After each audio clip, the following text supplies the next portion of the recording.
আপনার ওজন কম করতে চান, আর আপনি বিভিন্ন ধরনের থিওরি আপনি ফেসবুকে দেখছেন, বিভিন্ন জায়গায় দেখছেন যে এটা খেলে আপনার ওজন কমে যাবে, একদম ফ্যাট কমে একদম পেটে পিঠে লেগে যাবে, এই ধরনের ডায়লগ আপনি প্রচুর পেয়ে যাবেন ফেসবুকের মধ্যে।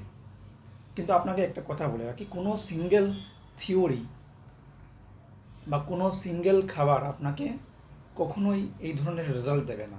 দেখুন, আপনি যে ওজন আপনার যে বৃদ্ধি পেয়েছে, সেই ওজন বৃদ্ধি পাওয়াটা কিন্তু একই সঙ্গে হয়নি, দুদিনে 4 দিনে হয়নি, এটা কিন্তু ধীরে ধীরে হয়েছে। সুতরাং আপনি যখন একটা ভালো রেজাল্ট চাইবেন, তখন কিন্তু আপনাকে সময় দিতে হবে, আপনাকে নিজের জন্য এফোর্ট লাগাতে হবে। এমন না যে এক্সট্রিম লেভেলের পরিশ্রম করতে হবে, কিন্তু আপনাকে নিজের জন্য কাজ করতে হবে, নিজেকে ডিসিপ্লিন করতে হবে।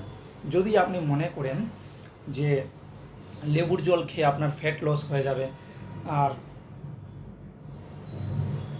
দুবেলা 4 বেলা উপবাস থাকলে আপনার ফ্যাট লস হয়ে যাবে, আপনার ওজন কমে যাবে, আর এটা আপনার জন্য অনেক হেলদি হবে, তাহলে আপনি একটি ভুল চিন্তাভাবনার মধ্যে রয়েছেন।